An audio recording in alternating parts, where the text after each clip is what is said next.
All right. So I'm in Android Studio. Now, you all should be at least familiar with Android Studio. Val, you're probably very familiar with Android Studio at this point.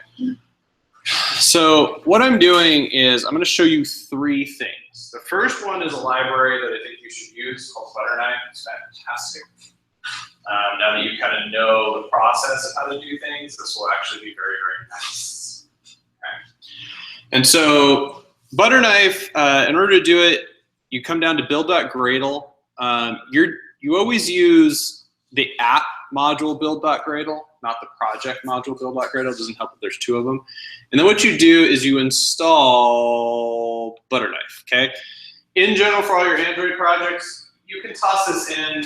There's actually, apparently there's a bind request package by Google that's starting to become more popular than Butterknife. Butterknife's still widely used. All Butterknife does is it does, well, I say all, right? It's like, you know, all penicillin does is stop tons of diseases from killing you. So Butterknife does a bunch of stuff that allows your code to be a lot simpler, right? So if we come over here to the activity, now if you remember the way we used to do it, so let's do just this. Okay, so the way we used to do it is we would do stuff like this, right? So we would basically create, you know, an edit text for each of the, like, so, here, let me show you what I'm looking at. Activity main. Now we'll go into design view. Okay, so the design view is pretty simple. I have a username and a password. That's it, and a button. So there's actually only 4 elements on here. The text at the top, the 2 boxes, and a button. That's it. Okay. I've given them all IDs. I've used the plain text view. The password is actually, if you notice username and password, there's a hint. There's a hint field that allows you to put in text that's in the back, which just automatically disappears. This is actually a password plain text field, which means that it does the thing where as you're typing things in, it turns them into little dots. Okay. And so what happens is if we come over here into the main activity, now you remember the main activity was actually it got pretty long, right? So on create, you basically had to do, m password text field dot find view by ID r.id dot password text field, right? Now this isn't terrible, right? It's not hard code, but it's really tedious code. Okay, and that's what Butterknife takes out. And so the way Butterknife takes it out is once you've installed it in Gradle, there's 2 things you have to do. First, above each of these, you put this bind annotation in. And inside of the parentheses, you give it the ID, just r.username or r.id whatever the field is. And you do that, and it automatically does all the code to bind it for you. Okay? Here is the key, because you will forget to do this. I only say that because I forgot to do it like 17 times at this point. That line right there, butterknife.bind, and then you hand it this. So you hand it the activity. It tells Butterknife, by the way, I need you to look at this activity and actually do stuff on it. So you must do that. But after you do that, you no longer have to bind any of those things together. They're already bound for you via the bind annotation. Okay? Now the second thing is you used to have to do, for the button, you'd have to do the on-click listener, right? Now one of the cool things they did is they added this. On-click. It's an on-click annotation. You hand it what the on-click is looking for. This is nice because remember how the way we did it in our homework, when you did an on-click, you basically did implement on-click listener, and then down below you had an on-click method. The downside is the on-click method was completely indiscriminate, right? So what would end up happening is the on-click method was indiscriminate. If you had 7 buttons, all of them were going to this one method. That's where the listener was pointed at, right? So what this does is this says on-click. Now you notice I didn't have to put an on-listener, a listener here, you know, like the button.set on-click listener. I didn't have to do that because this already does it for me. Okay, this is all part of Butterknife. So you give it the ID of the login button, here's your code. Okay, my code looks very complicated, but we're going to go through it one step at a time and kind of go through some of the other stuff. All right, any questions about that? You know, in the Gradle build, Yeah. because I was going to use this, but I had copied, there was compile and also this APT. I just need to compile them, because when I put both of them in, it gave me some error where I couldn't. You only need one line for each resource. Oh, okay. It was just that I had both of those from the, where I had gone for the, okay. All right. So that kind of saves you, it saves you a little bit on that.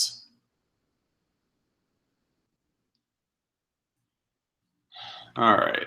So the next thing we're going to talk about is something called shared preferences. All right. I don't know if you've gotten this far in this tutorial. So what shared preferences are is they're the simplest way to save to the phone the information. Okay? And so it is persistent, which is really nice. Okay? Now for us, what we're going to do is, this is actually, I had to weed through the tutorials I was looking for, and I was kind of, I'm hoping to do a better job, but I'm not sure I will. Okay? But you can look it up. You have the book, Shared Preferences is also explained in there. Okay? And so all shared preferences is just basically storage. Okay? So you can do any shared preferences you want. You can actually set it up inside of your app. Now, we have to do something really tricky but not hard in order to make this work. Right? So first up, inside of this chores service, right here, inside of the chore service, we come up here. I basically created a class, and then there's a few interfaces down below that has to do with retrofit. I'm going to explain retrofit in just a couple minutes. What I want you to see, though, is I want you to kind of see some of the stuff we're doing. So shared preferences, chore prefs, and then really this is just one of those strings. Like, here's what I'm going to call the token. All right, and so you notice they're both private, just because I added all these static methods up top here. So I don't really feel that I don't want to share it out, right? This chore object, this chore class is going to manage our token for us, okay? So the first one is init chore prefs, right? Is it prefs or perfs? Okay, prefs. So it's init chore prefs. And I basically lifted this from the tutorial that I was looking at. And what this does is this just simply sets the preferences, right? You'll notice it's context.get shared preferences. I give it a key, and then I say context mode private, which means I don't want to share it, because at the end of the day, there's like 3 different levels of preferences you could use. There's like one for just the activity, one for the application, and one that's public, right? There's a whole system-wide preferences. That's how a lot of apps allow other apps to communicate with them. They'll save something in a system-wide preference, which is pretty cool. For us, we're just going to do private mode. That means the application can share it, and that's the only one that we care about. Okay? All right, so one of the things that you're going to find really tricky, especially coming from Spring, and in fact, you see this a lot with Android going through there, and there's actually an entire library called Dagger that's intended to try to help with this. So Spring does dependency injection, right? AutoWire. So if I create one of these classes, I don't have to do everything in static. The class just starts up once inside of the container, right? That's how Spring works. Initializes all the objects that have annotations on them, dumps it into a big bucket, and then starts wiring them together based on AutoWire resource annotations. By default, Android doesn't have any of these cool features, which means basically this thing gets started every time an activity gets started. Can be a little bit messy, but it's not too bad, all right? So what we're gonna do, with this is we're gonna use the chore preferences. Now, one of the problems is we don't really know when it's initialized, okay? So one way we can do it is we do know that the main activity is the first activity to run, right? That's determined in the manifest file that actually says which activity will run by default, it's whatever that first activity we do in the project, that's what runs first. Okay, so you theoretically could put it in onCreate. You just basically say onCreate, initialize the shared preferences the moment it gets into onCreate. Now the downside of this is it will run the initialization every time back and forth. You know, say like you go to your second screen and then you go back to the first screen, it will rerun the initialization. Okay, so what I did, and believe me, this was actually pulled from a tutorial as well, so don't feel that my genius came up with this, is actually created, if I can find it, base application. Okay, all base application is application is usually run. That's what happens in all your default Android apps. It just runs application. What I did is I created a base application and I overrode onCreate. Now you notice all I do is super onCreate, which just sounds funny when you say it like that. Super onCreate. It's like onCreate, but it's super. It's like a super devil, like from Family Guy. Then I did chores service.init chore press with this. Okay, because technically even the application is a context. Basically everything sends this context thing. So chore service.init corporate. So I make sure that the application is actually starts that initialization, right? Now all of this is more semantics of Java, less about Android. I'm just letting you know this is why I did this. And to actually make it so that this runs first, you just come into Android Manifest and you add this line right here. Base application. That's all you do. So then it says go to base application. Base application says do everything you normally do and then also call this method. Not super complicated. Once this is done, the base application, the context had been set inside of the chore service. Oops. Okay, so the context has been set inside of the chore service, which is nice. Now for us, technically this also means that I have the token from the last time I ran this. Yeah, on my emulator, as long as I don't kill the emulator. Although I don't know if I kill the emulator if I get rid of the token.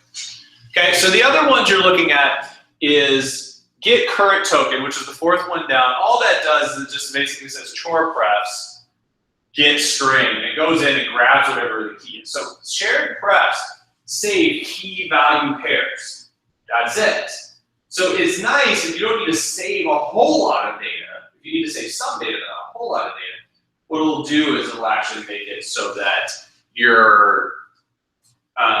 can do key value pairs. Now for us, so say like I have like five different APIs. Just scurry everything out there. So like you have 5 different APIs, you could theoretically set up different shared prefs files with all the key value pairs, keep them nice and namespaced, right? So they're all kind of local. So you can almost think of chore prefs as like a really complicated map, hash map of string to string, okay? And so you basically say, get string, the first one is the key that you're getting out of that particular shared preferences file. The second one's the default value.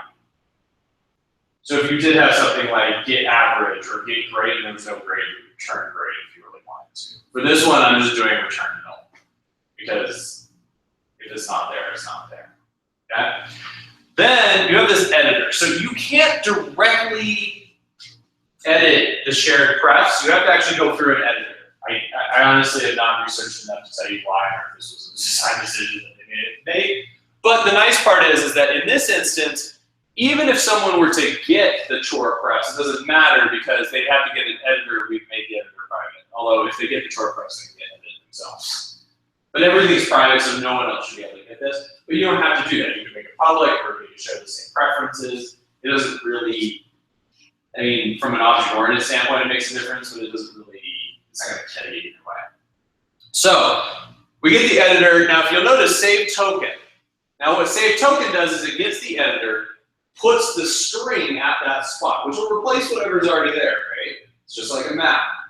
Then at the end, you have to do .commit. Now here's the thing you're going to see over and over and over in Android, especially when you're dealing with builders. Okay, it's crap. I just had the name.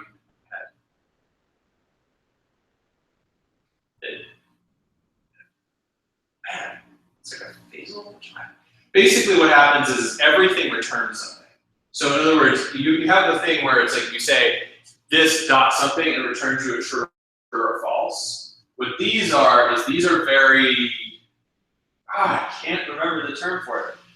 Basically what it means is it always returns the same thing over and over and over again. Okay? So in other words, if you do string buffer, it'll always return string buffer. So instead of append on a string buffer returning true or false, it will return the string buffer. Which means what happens is you can do dot append, dot append, dot append, dot append because it's always returning the same string buffer over and over and over again. So you're going to see a lot of these, which are these huge chains of things, these builders that help you do this. In fact, the builder pattern is very common in Java. You just didn't see it because we didn't get advanced enough, but it is a lot in Java, so you'll see that. But basically, this is kind of what you got. Now, say like for instance, you only cared about this in one activity, that's fine. You could actually start the preferences, you can end the whole 9 yards in the same activity. What I did here though is a little bit more kind of broad reaching. I made this service entirely encompass everything in it. Now, I probably could argue that it's not fantastic the way I did it, but it was fast and it was good enough that I think you guys at least will be able to understand. All right? So those are shared preferences. If you notice with these things right here, what you end up with is you end up with the service at a class level having the ability to store these shared preferences. And then I just made it so that it's just about the token. That's all we care about. But you theoretically can add all sorts of stuff into this persistent buckets. In fact, the example that this actually comes from Team Treehouse, they actually have it where you can put any string you want inside of it. It's like literally just put string or get string, and then they just, anybody can pass in the key and the value that they want to put in shared preferences. I just did it like this because token was the only one I could really think of, but you could imagine that, say like, someone's logged in, we go back to this idea that we need that user in there. Someone's logged in, you know, we could theoretically put their ID in their username if we want to always display it. Like, hello, so-and-so, right? Other alternative option is, are they logged in? If not, you basically check and then force them to go back to the login screen. So. But the nice part about it is it's not like a browser. A browser, I can force myself into step 3 of 5 if I know how the URLs are working. I can force myself into that logged in or not, and you have to check every time. This one, if it comes to the app, only your main activity would really have to be able to tell that you're logged in, right? The only time it gets a little bit weird is if the token is expired, then you have a problem. But these are all things you just have to kind of work through. I'm sure there's probably some really cool ways to do it in Android. I just don't have, once again, I don't have best practices on this because I'm just not that familiar with it. All right, so those are the first 2 things. You got butter knife, you've got shared preferences. Now what we're going to do is we're going to talk about retrofit. Now at first, retrofit is going to seem a lot more complicated than just using OK HTTP. Now OK HTTP, not a bad package at all. It really isn't. It's not super difficult to use. But when you start doing lots and lots and lots of endpoints, say like 2 of the students in the class decided to go crazy and make like 30 endpoints on their thing. Then what happens is that things get a little bit complicated on how to actually access all of those endpoints. So what retrofit does is it allows you, it's kind of a combination. So you can imagine that you have HTTP, then you have OK HTTP. Now this is a library that wraps HTTP to try to make it easier for you. Then there's retrofit that wraps OK HTTP to try to make it even easier than that. All right? And one thing I will say is, it's once you understand it, it's not bad. But it took me about an hour sitting there staring at it for really minutes. Okay? That's why I'm trying to explain it to you like this. Okay? So what I have here is a service. Now, once again, I've put everything into this service. You don't have to. In fact, if you're really going to do this, one of the things you may do is you may actually want to break this apart into interfaces and stuff like that.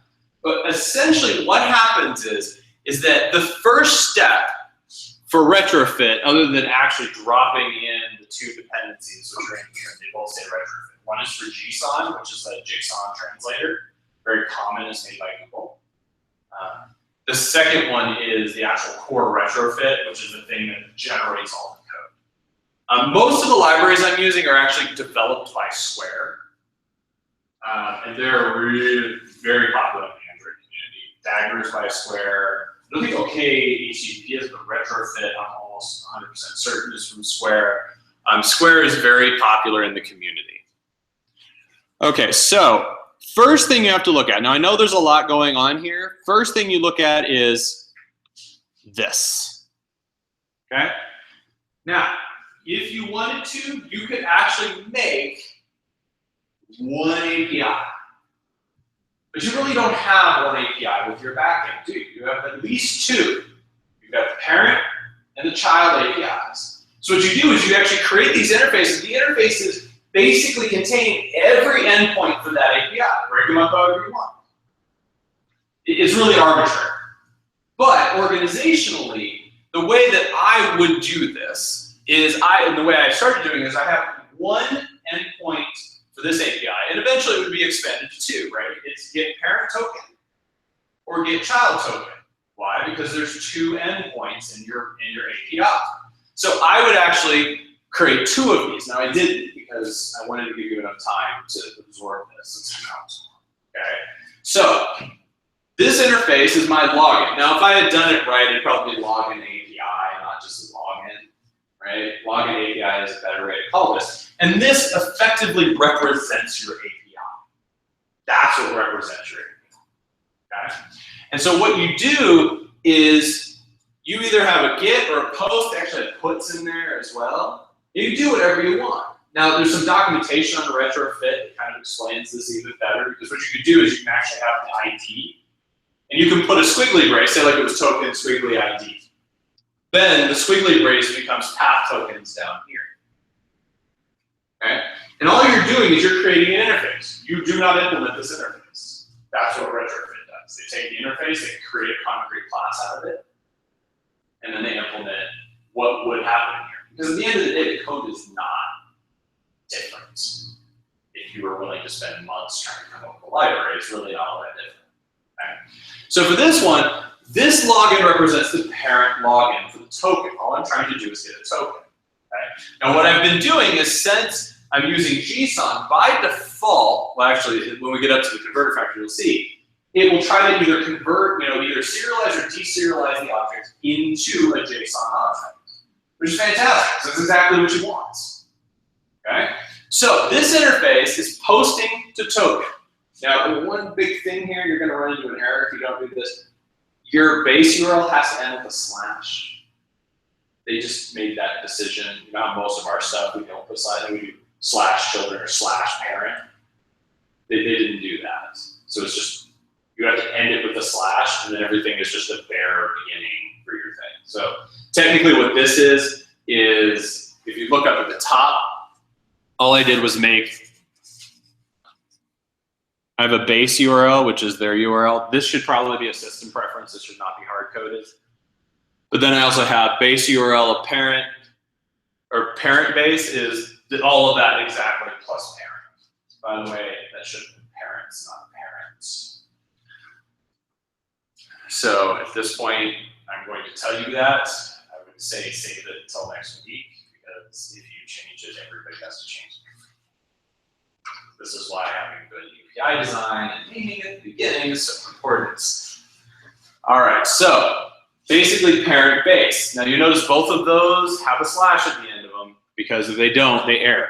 You want to know how I found this out? I didn't put a slash at the end and it errored. Amazingly enough, this was in none of the video tutorials. It was just something I had to figure out. But the thing was, it's not that hard to figure out. It's like, it literally said, base URL must have a slash at the end. Oh, okay, slash. All right, so you have this interface, and this interface effectively represents an API. Now it's the same thing here. We come down here, parent API. Now, the way I would organize this, right, is I would actually have all of these, all of the parent APIs would be underneath this interface, okay? So I'd have all 30 of them if that's where we were, right? I'd have them all in this one. That's what I'm saying. You may want to break this interface out. There's no reason it has to be in here at all, okay? have it in here because it was easiest to just drop it into one class, but throw in a couple interfaces. Login API interface, login API interface, the parent interface, the child interface. All of them would be child API because that's what this really represents. It is a class that, or it's an interface that will be generated into a class that has all the APIs in it. Okay? All of these would be populated out. Now what you'll notice, here's your get children, right? But it's actually /parent/children because we add all the URLs together. What this is doing is it's basically saying get children. And we're not doing anything, right? It says getting this URL and it just calls get children. This is your return value. Okay? The return value is a call. The reason being is no matter what you do, it's kind of asynchronous. In fact, the way they recommend doing it is actually asynchronously. We do something called an enqueue, which basically says, hey, we can get to it. But it sends it off of the main thread onto another thread. Okay? Now, everything you normally do is on the main thread. You can only do UI changes, right? So I need to change the text, or I need to change this box, or I need to do something like that. That always has to be on the main thread. The issue is that if you ever get that app stopped responding, that's because the main thread is locked doing something. So almost everything with OK HTTP is threaded. So you say enqueue it, it's like, I'll get back to you on what will happen. Because it's not going to do it right there on the main thread, because you don't want that. Because that whole time, nothing is updated in your system. All right, so this is your basic construct. You're always going to get a call, and then you're determining what's inside of that call. Okay, so for us, it's an array list of child. So if I get children, it's just an array list of child. Now I had to create the object for child. It doesn't do that. But it tries to deserialize that object. Okay. Now interestingly enough, the way this works with JSON, it doesn't have a lot of the stuff that we had to do. You notice it's just a simple object. There's no @JSON or there's none of those type of things, which is kind of interesting. Yeah, I'm just going to leave it at that. It's kind of interesting, but you don't have to do all those. It will ignore properties by default. So I accidentally used the wrong objects for one of the calls, and it actually tried to populate that object. It only made it like there was only one field to call. Okay, so this is kind of the process. Now, if we go back to chore service, okay, so this is your interface. Now this doesn't seem all that difficult, right? Like you just do get or post or put or whatever you need, and then you say this is what I'm expecting it to return. That's it. It's really simple.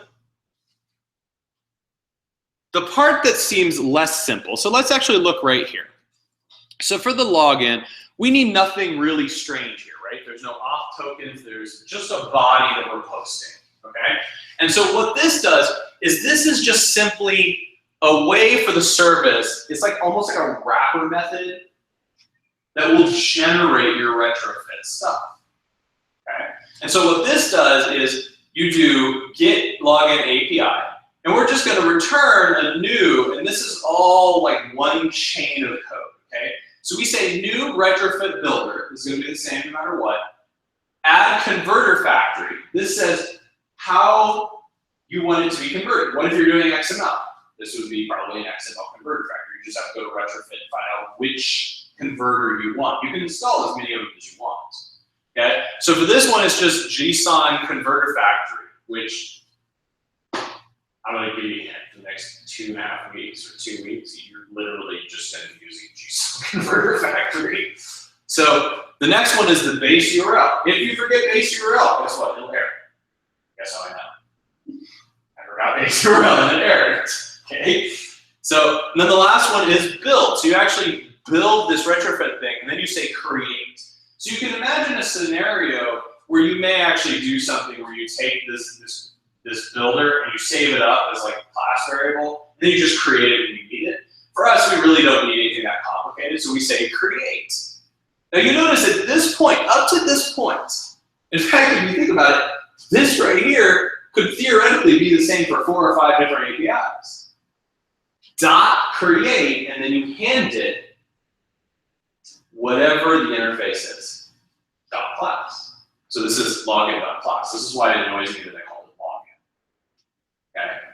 And so this right here is how you get to the login. Do I know this works? I do. actually made it work. It only took 17 tries to make it work.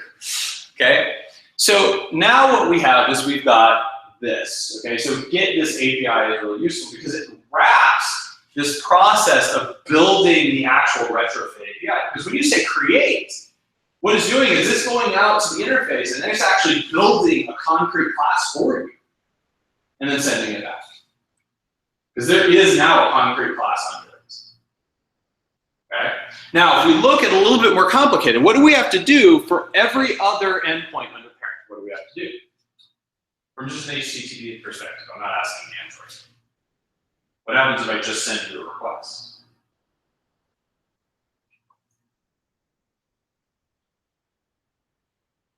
I was just gonna stand here awkwardly waiting for you to answer. How do I send you a request?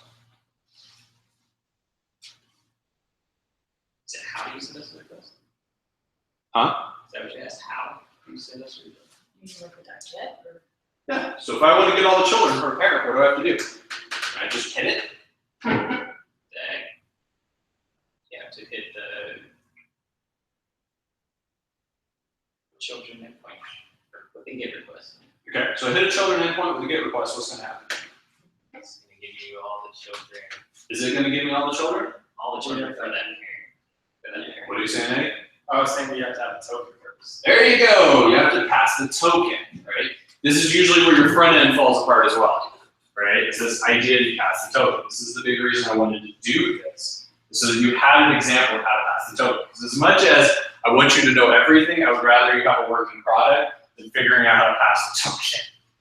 It's just not super helpful to me, okay? Especially since this code is effectively 90% of the code from the tutorial, which means you only have to understand it enough to go back to the freaking project and then go, change.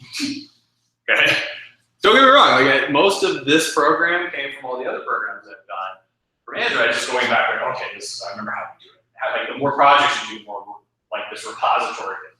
I remember where it is, let me go see the example. Which part of the tutorial did they talk about tokens and stuff? Oh, this is all the way to the intermediate tutorial. Okay. I have done nothing for 4 days to learn how to do Android. Which is going to be great because I'm going to move and I'm going to forget it all. But yeah, Val looked a little panicked. I won't forget it all, I promise. All right, so what we're going to do here is this GetParent API is actually more complicated. But if you notice right here, this part right here looks almost exactly the same. In fact, let's do this.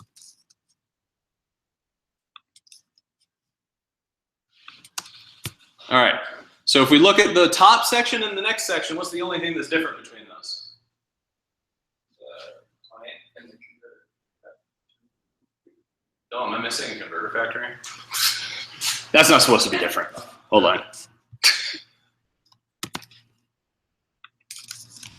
There we go. All right. So what we're going to do is we're actually going to basically generate our own clients. Okay, we're going to create a client, we're going to do some stuff to it so that every request you send in, so you have to send 10 requests through, doesn't matter, it's using our client, and our client will do something different. And effectively what we need to do is for every request, we need to set the header for the token, right? We have the token because of shared preferences. So what we're going to do in this scenario is this code right here. So if I take out all of this highlighted stuff, you'll notice that and that look remarkably the same, right? They're basically the same thing. But this code allows us to do something different. So the first thing I do is actually check to see if there's a token. If there's no token, you can't use this API. That's why I broke login out, because I knew I didn't have any of this crap right here. Now, in theory, you don't have to do this. For every single request, you could add this header. But that's a mess. You don't want to do that. Okay? So what we're going to do here is we're going to say, just throw an exception. Nothing. This is all just Java, nothing complicated here. I'll throw an exception and assume someone somewhere is going to hit it. Okay? Then I create a new client. Okay? Now, OK HTTP client or HTTP client actually comes with a builder class as well. So going back to this builder path. New OKHTTP client.builder. Okay? And it's going to generate a builder. Now the whole purpose of builders, once again, hold on, this is, there we go.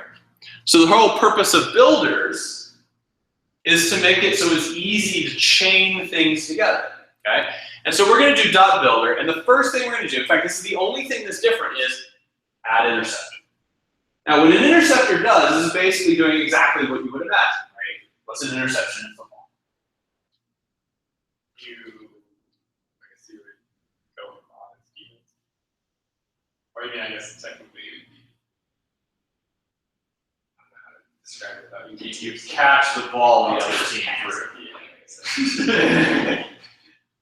I appreciate your very complicated way of doing this, but really at the end of the day, if you intercept the ball's coming through, you catch it, okay? And so what an interceptor does is it basically says, anything coming through here, give me a shot at it first, okay? You can actually do this inside of Spring Boot itself. You can actually set up interceptors and chain filters and things that basically do stuff before your main application ever sees it. You can insert code in it.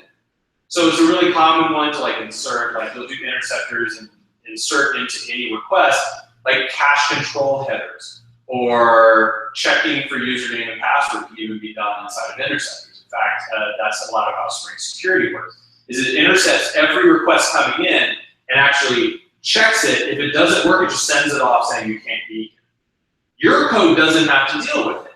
When your code starts running, it automatically has a user. Because either you have a user or they were sent off long before your controller ever got a hold of it. Okay? So what we're going to do with this client is we're going to do an interceptor. And the interceptor just simply says, if I do this, it overrides intercepts. Now you're going to see a lot of this in tutorials for Android, which is this concept of I'm actually creating an anonymous inner class right there. It looks a lot more like JavaScript than it does Java. But basically I'm saying I'm creating a new interceptor. I create the inner class and it says you must override this in order to create this class. Okay? Good news is Android Studio and IntelliJ will automatically set this up for you. So if you inside you say new interceptor and the interceptor cannot be created, it'll automatically create this block of code with the thing you need to override inside of it. So we're just creating this anonymous inner class, and what we're doing is we're saying, hey, request chain, you get the request from the chain, we're going to create a new builder out of that, once again the builder pattern, and then we're going to say add header, set our authorization token. This is a little bit redundant since I got it up here, I actually need to change that. And then build, and it builds you a request. The last thing you do for this interceptor, return chain.proceed. You're basically saying, I'm adding a chain, but someone else may add something, another interceptor after me. I'm saying, continue processing with this request object I've now created, because this request object has all of the information from the original request, plus now it also has a header in it. Does that make sense? Okay? Like I said, this all came from the tutorial. Once again, that's the intermediate tutorial, actually like the second to last one. Brain is mush. So what's happening is that this basically says I'm adding this interceptor with intercept into this chain of interceptors and everything else that needs to happen to it. And then I say build, which builds our client. That's why right here we say for this, I want to use this client, not the default client, the client I made. Because now when we make a request, it'll launch the request out. And it'll ask to get that information back. Okay? That's retrofit. Now, there's a lot of code going on here, but the point is, in fact, the best part about the fact that your project needs this is retrofit clearly outshines. If you had created like 3 endpoints, like Give You My Homework, where it's like really kind of simplistic, trying to get you to good content, this would be yet another one of like, Jeff told me to do it. Retrofit, when it comes to Android, especially on how many endpoints you have, retrofit will be 1/10 of the code if you had written them all out. Because what happens is this block of code right here And this block of code right here, this block of code works for every single parent's endpoint.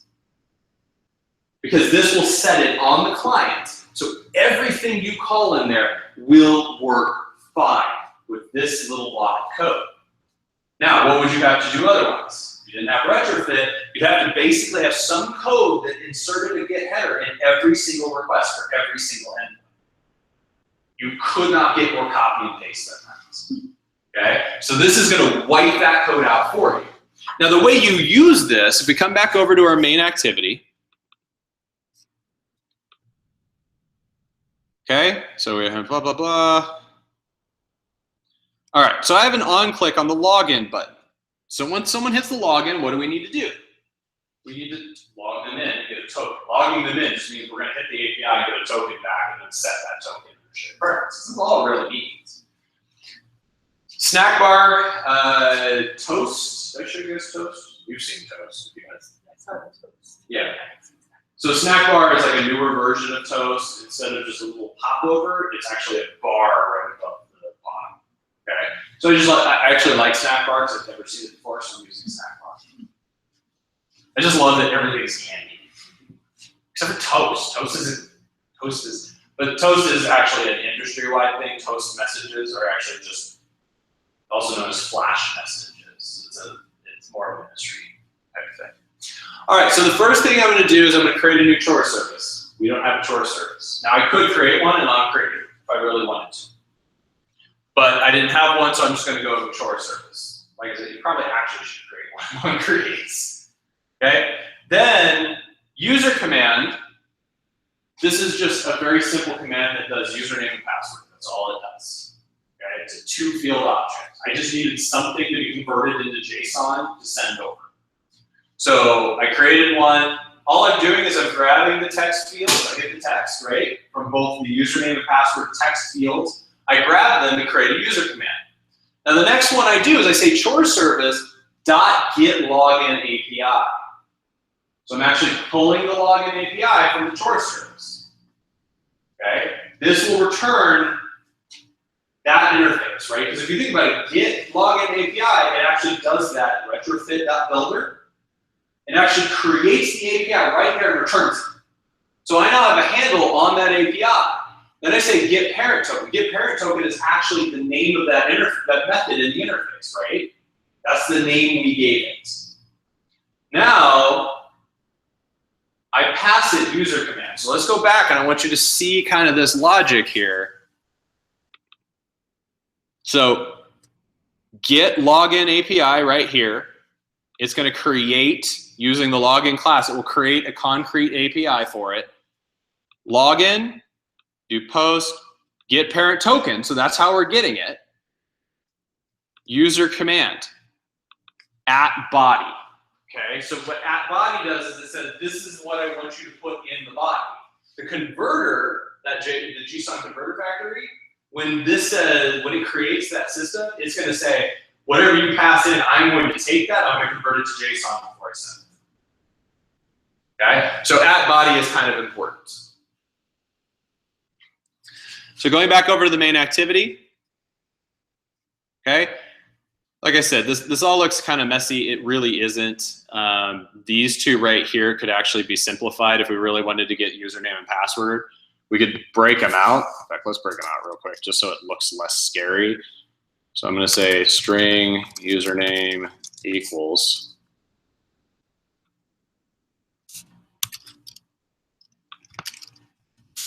string password equals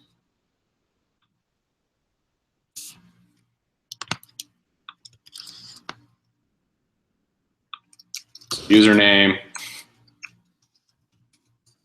and password. Okay, let's bring this up a line. There we go. So that part is now super simple, right? So let's continue on. So this is the get the login API, get the parent token, which is the name of the method from the interface, pass it in the user command, which we just created. Now the only thing that you probably haven't seen is the enqueue. This is the equivalent of your executive service. Remember the executive service? You hand the executive service a runnable. You're saying, hey, Do this when you have time, as soon as you can, but it's at the bottom of the list. That's what enqueue is doing. It's saying, when we get the parent token, it's basically handing us back an HTTP client or something equivalent. The piece of this API. When we say enqueue this callback, right? You can imagine a callback is nothing more than a runnable. So hand it to it, saying, if you already have like 10 requests, just put it on your list to do.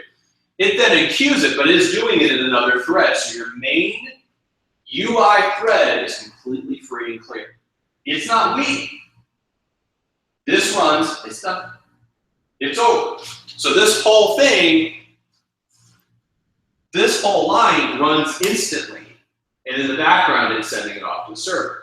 So we get the API, we call that specific we call that specific the specific method to get our parent API, which has a little @get to say, or @post to say I'm posting to this, and all that's handled for you.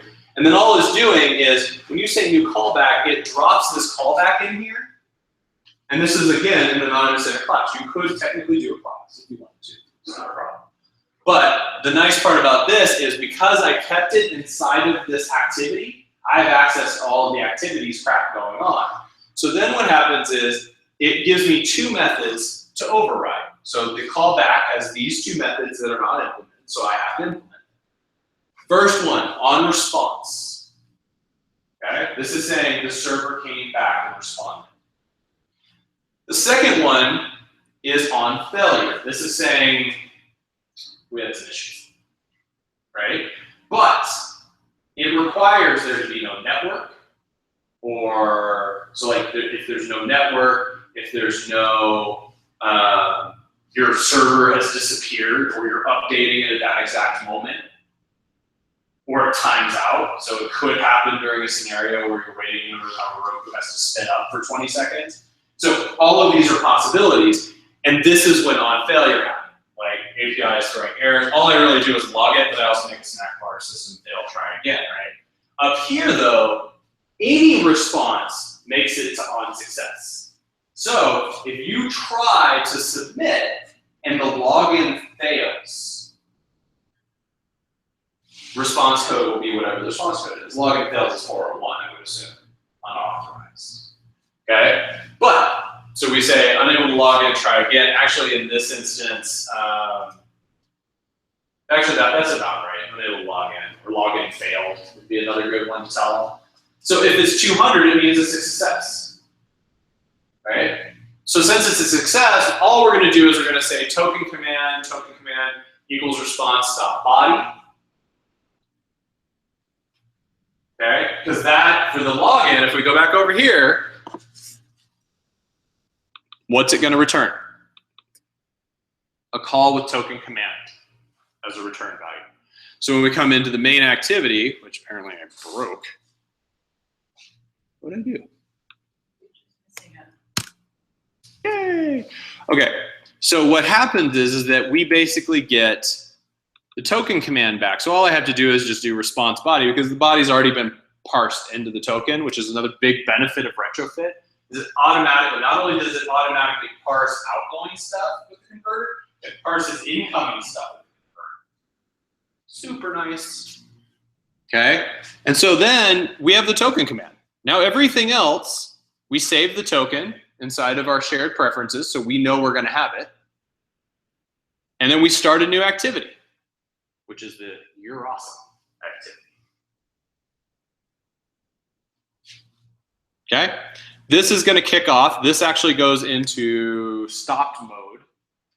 I also learned about activity life cycles. Fascinating study there. So what happens is that as soon as the new activity is called, the old activity is no longer visible. So it goes into on pause and then on stop. New activity is now on top. So when we come over to the new activity, the you are awesome activity, which actually should have been you are awesome activity, not you are awesome. But there are worse things than a really serious affirmation in your code. Okay, so on create is really simple.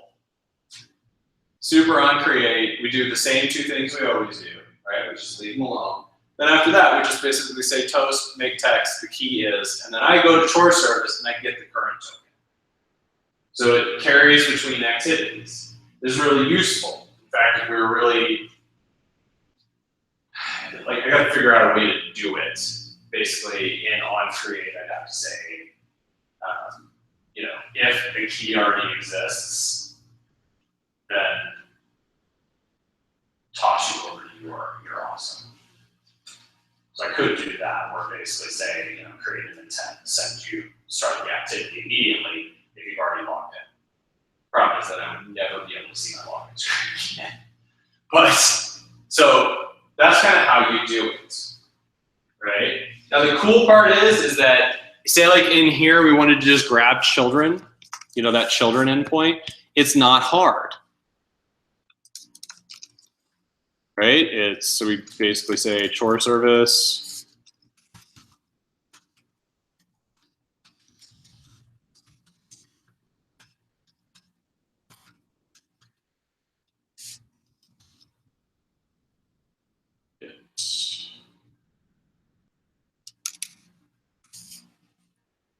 I'm missing something in chore service.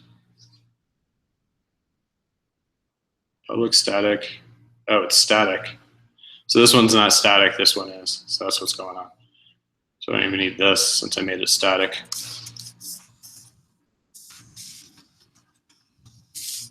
Get parent API dot get children.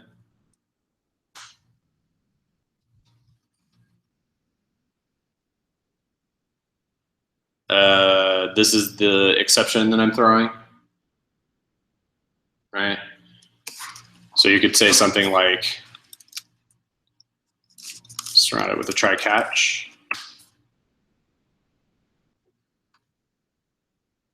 If the exception occurs, then you'd basically say start activity, new intent, and this one, the you are awesome this, and then start the intent main activity class. So basically, it would send it back to the login screen in the event that it didn't work. But yeah, so it's effectively the same thing. You would do this, get children, in queue, new callback, boom, there's your callback. And then you just fill in, what do I want to do on the response and what do I want to do on failure. So I could put a little text field that's like, welcome, and then your name, if I wanted to. Or your username. Or the ID, since you guys, actually you do send the name of the username back. Yeah. So in the event that this comes back, oh, well, this is children, so you'd have to list out the children. Okay. So this does work. It absolutely works. I checked it out. I would not have shown it to you unless I had it was confident. Right? I'm not confident this one works, but I know it logs in. Okay. So on the Android side, that will get you through your first hurdle. Right. So what I would do is I would probably implement some of the stuff, and then basically for your login screen, I would check the shared properties. If you already have,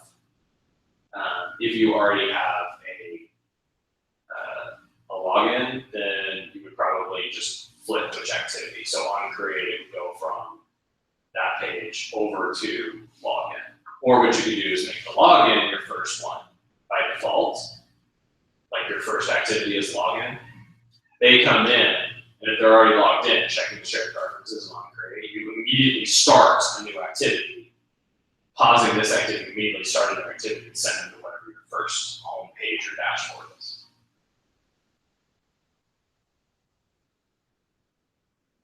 So both of those are options for you. But either way, this will get you to the point where if you have this code, you can actually start using retrofit to create your entire API.